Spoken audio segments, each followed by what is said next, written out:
Hey, this is Give It 10 Jen. Just a reminder that the videos from about 67 to about 130, the ones that you'll see in that block, are all videos that I've pre-recorded or recorded in my sort of early days when I was first talking about doing Tabatas and Give It 10s and little bite-sized chunks of exercise. So I've been talking about this stuff for a long time. It's only now that I've sort of transitioned to getting them all onto YouTube.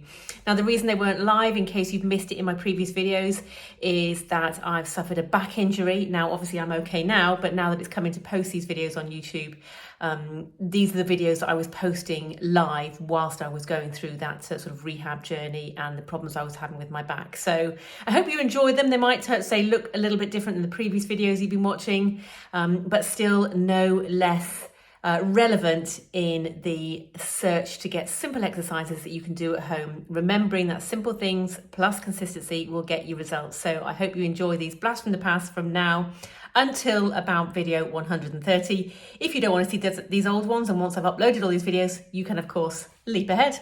See you again soon. Toodaloo.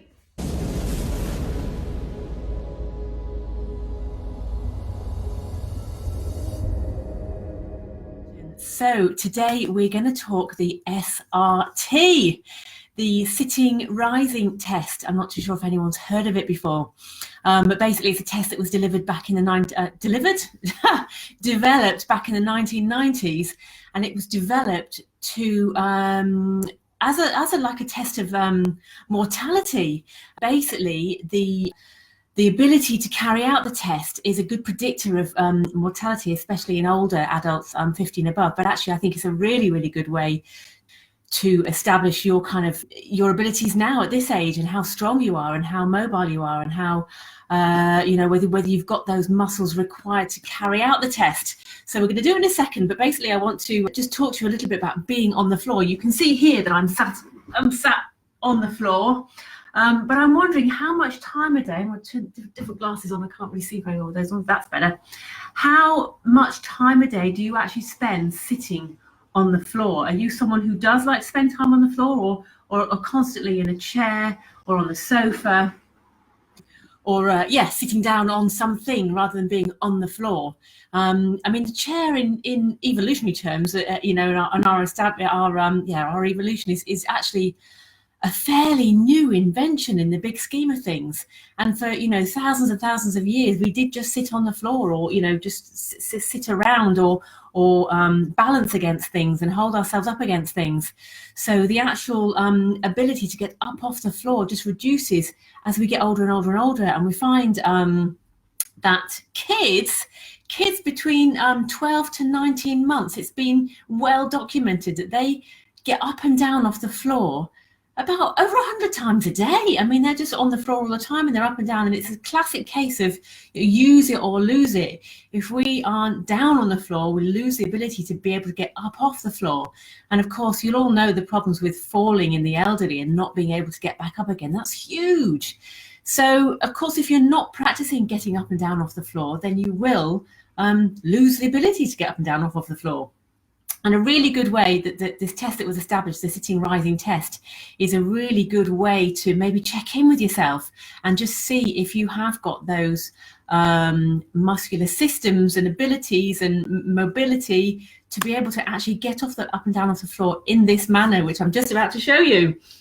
So all you're going to do is get yourself on the floor. Hopefully you're in something relatively comfortable, and you're going to sit cross-legged, and the idea is that you're just going to stand up and sit back down again. Now, there's no rush. You can take as long as you want over this, but it's just to see how well you manage to do it, and if you have to put hands down, and if you're unbalanced and all the rest of it. So literally, we're like here, we're going to stand up, lose me, and then we're going to come back down again. So stand up,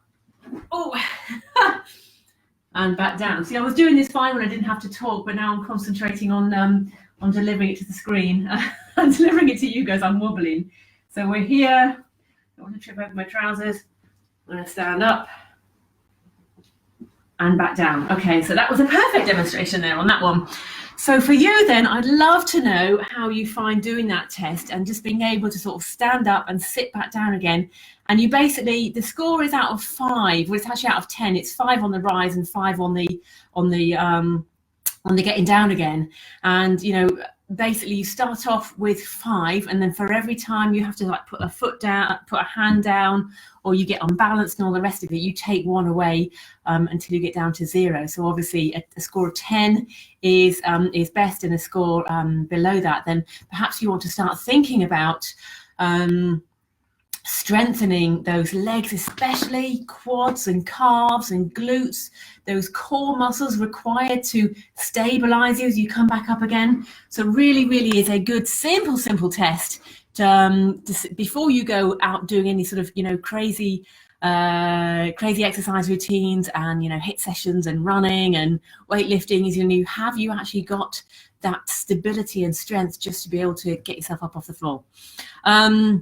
Another good thing to do as well is actually just spend some time on the floor. So maybe just starting with a couple of minutes a day, just sit on the floor. When you've had your tea, sit on the floor and watch telly for a bit. Don't automatically go straight onto the couch. Just spend a bit of time on the floor, moving around on the floor. Those of you who follow me for a while know that one of my favorite exercises for getting warmed up is actually the stand up to get down, which is basically, so those of you who follow me for a while will know this. We basically stand up, we get down, then we roll over, and we stand back up again. And of course, that's a great way to warm up. Doing between 5 and 10 of those is a great way to start any exercise routine. But yes, and of course, when you do that stand-up portion of the rollover stand-up, you can kind of get up anyway. So you can also practice as you do that rollover. You could come into the sitting position there and then practice standing up from there and then back down again and roll over and cross-legged again and get back up again. So that would be a really good little way to really test yourself and work on that standing up to get down. Anyway, so that's our bit of mobility today. I hope you're all having a great week. Thanks ever so much for joining me today. It's great to have you here. Toodaloo!